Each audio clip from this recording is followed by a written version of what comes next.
इंतजार करने वालों को उतना ही मिलता है जितना मेहनत करने वाले छोड़ देते हैं। आप सभी ये जानते हैं कि इंतजार करने वाले केवल उतना ही प्राप्त कर पाते हैं जितना मेहनत करने वाले फालतू समझ के छोड़ देते हैं। तो इंतजार आपका अब खत्म हुआ, क्योंकि आपको इतने दिन इंतजार था कि कब फर्स्ट ग्रेड की वैकेंसी आएगी और मैं धुआंधार तरीके से लग के फर्स्ट ग्रेड की तैयारी करूंगा और एग्जाम में पास हो पाऊंगा। तो वो इंतजार तो अब आपका खत्म हो चुका है, क्योंकि आज 5 मई 2022 से फर्स्ट ग्रेड के फॉर्म ऑनलाइन स्टार्ट हो चुके हैं। मैं आपको कुछ हेल्प करूंगा ऑनलाइन फ्री ऑफ कॉस्ट, और वो किस प्रकार से करूंगा अभी बता देता हूं आपको।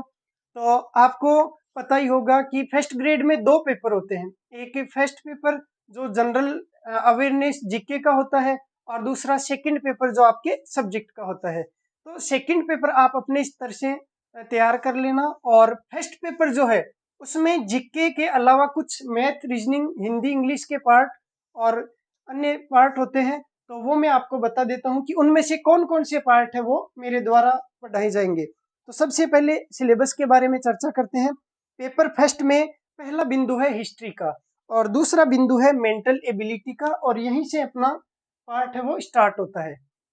मेंटल एबिलिटी का मतलब रीजनिंग। रीजनिंग में ये सारे टॉपिक दिए गए हैं, जैसे एनालॉजी सीरीज, कंप्लीशन वगैरह, ब्लड रिलेशन वगैरह, है ना। तो ये सारे टॉपिक वन बाय वन आपको मैं क्लास में पढ़ाऊंगा। एक भी टॉपिक छोड़ा नहीं जाएगा, सारे टॉपिक कंप्लीट करवाए जाएंगे। साथ में आपको प्रैक्टिस क्वेश्चन भी करवाए जाएंगे, और प्रीवियस ईयर में जो सवाल पूछे गए हैं वो सारे सवाल भी आपको क्लास में ही सोल्व करवाए जाएंगे। दूसरा इसका बिंदु है स्टेटिक्स, जिसको हम सांख्यिकी से समझते हैं, और ये जो है वो सेकेंडरी लेवल 10th लेवल तक का है। और इसमें collection of data, presentation of data, जिसमें एक प्रकार है ग्राफिकल रिप्रेजेंटेशन ऑफ डाटा। तो यहाँ से थ्योरी के सवाल पूछे जाने की संभावना है। उसके बाद में मेजरमेंट ऑफ सेंट्रल टेंडेंसी, केंद्रीय प्रवृत्ति के माप है वो ज्ञात करना। तो केंद्रीय प्रवृत्ति के जो माप है उसमें मीन, मोड और मीडियन, ये आपको 3 टॉपिक दिए गए हैं। और यहाँ से प्रैक्टिकल क्वेश्चन मतलब न्यूमेरिकल क्वेश्चन पूछने की संभावना रहती है। पिछली फर्स्ट ग्रेड एग्जाम में भी यहाँ से एक दो सवाल पूछे गए, जिसमें से एक सवाल था जेड बराबर 3m-2x बार, इस टाइप से। उसके बाद में मैथमेटिक्स सेकेंडरी लेवल, ये है स्टैटिक्स और ये है प्योरली मैथमेटिक्स। मैथमेटिक्स है वो भी सेकेंडरी लेवल 10वीं लेवल का पूछा जाएगा। इसमें मुख्य टॉपिक है नेचुरल, प्राकृत संख्याएं, परिमेय और अपरिमेय संख्याएं, वास्तविक संख्याएं और उन पर उनका दशमलव प्रसार, और उसके बाद में ऑपरेशन ऑन रियल नंबर्स, वास्तविक संख्याओं पर संक्रियाएं, लाज ऑफ एक्सपोनेंट्स, घातांक के नियम फॉर रियल नंबर, वास्तविक संख्याओं के लिए। उसके बाद में rational numbers and their decimal expansion. Rational का मतलब होता है परिमेय संख्याएं और उनके दशमलव प्रसार। उसके बाद में जीरोज ऑफ पोलिनोमियल, बहुपद के शून्यांक। बहुत ही इजी होता है, दिखने में ऐसा लगता है कि बहुपद कितना टफ होगा या कैसे कर पाएंगे, लेकिन आप मेरे से पढ़ने के बाद में आपका सबसे इजी टॉपिक है वो जीरोज ऑफ पोलिनोमियल, बहुपद है वो आपका बहुत ही इजी टॉपिक होने वाला है। उसके बाद में relationship between zeros and coefficient of A polynomial, जो बहुपद है उसके शून्यांक और उसके गुणांक में क्या रिलेशन होता है वो ज्ञात करना। डिवीजन एल्गोरिथम फॉर पोलिनोमियल, जो बहुपद है उसके लिए भागफल प्रमेय क्या होती है। उसके बाद में algebraic method of solution of pair of linear equation in 2 variable, मतलब जो 2 वेरिएबल की, दो पदों की या दो चरों की जो लीनियर इक्वेशन होती है, जो लीनियर का मतलब होता है रेखीय समीकरण होती है, उसका सॉल्यूशन किस प्रकार से किया जाता है।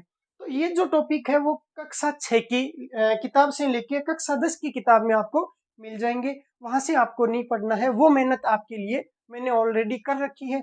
और अब जो लेटेस्ट सवाल पूछे जाने की संभावना है उसके हिसाब से मैं और आपको जो लेटेस्ट बुक्स है उनसे कुछ उदाहरण लेते हुए ये सारा पार्ट आपको कंप्लीट करवा दूंगा। तो आपको कुछ भी एक्स्ट्रा नहीं पढ़ना है, एनसीईआरटी या राजस्थान बोर्ड की किताबों के चक्कर में नहीं पढ़ना है। उनका सारा सार जो है वो मैंने कलेक्ट कर रखा है और वो मैं आपको पढ़ा दूंगा। उसके बाद में है मेंसुरेशन मतलब क्षेत्रमिति। क्षेत्रमिति दो प्रकार की होती है, एक 2D और एक 3D। 2D में समतलीय आकृतियां आती है, जैसे त्रिभुज है, चतुर्भुज है, वर्त है, आयत है, इस प्रकार से। जबकि 3D में घन, घनाभ, बेलन, शंकु और जो चिन्हक होता है उस प्रकार के। आपके केवल कुछ टॉपिक ही दिए गए हैं, जैसे क्यूब मतलब घन दिया गया है, क्यूबॉइड सिलेंडर और स्फीयर है वो आपके दिए गए हैं। तो सबसे पहले घन घन एक ऐसी आकृति होती है जो जिसकी लंबाई चौड़ाई और ऊंचाई समान होती है, 3D की आकृति होती है।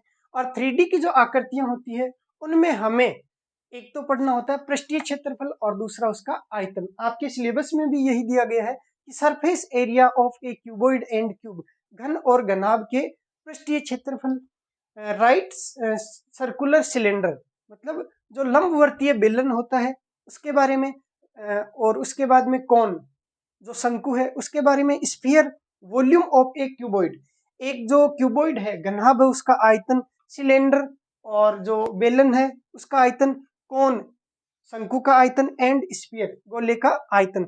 Surface area and volume of combination of solids, conversion of solids from one shape to another. और ये सबसे इंपॉर्टेंट है क्षेत्रमिति का, क्योंकि सवाल जो पूछा जाएगा वो लास्ट वाले बिंदु से पूछा जाएगा। लास्ट वाले बिंदु में दिया गया है कि एक आकृति के वॉल्यूम से उसको पिघलाकर अथवा किसी भी प्रकार से काटकर दूसरी आकृति बनाना।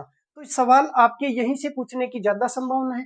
पिछली फर्स्ट ग्रेड में मैंने देखा कि यहाँ से एक सवाल पूछा गया था, और कई बार दो या दो से अधिक आकृतियों के जैसे आयतनों में अनुपात पूछ लिया जाता है या उनके पृष्ठीय क्षेत्रफल में अनुपात पूछ लिया जाता है, तो वो हम कवर करेंगे लास्ट बिंदु में। तो ये ब्रीफ में मैंने आपको सिलेबस बताया है, तो आप आज से ही जुड़ जाइए इस यूट्यूब चैनल प्रेम मैथ्स फैक्ट्री के साथ में, और इस चैनल को सब्सक्राइब कीजिए और इसका बेल आइकन जरूर प्रेस कीजिए, ताकि जैसे ही मैं नई क्लास डालूं तो आपको सबसे पहले नोटिफिकेशन मिल जाए। और आप उन विद्यार्थियों को या उन अपने भाई बहनों को भी बता सकते हैं जो वास्तव में मेहनत करना चाहते हैं, इंतजार नहीं करना चाहते हैं।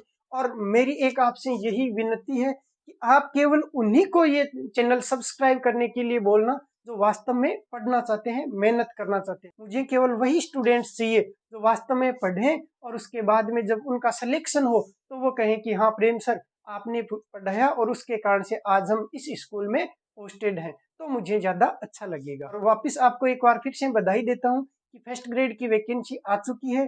अब तैयार हो जाओ, अब किसी भी चीज का आपको इंतजार करने की जरूरत नहीं है। आज से ही तैयारी शुरू कर दें और मेहनत कीजिए, आपका सिलेक्शन श्योर हो जाएगा।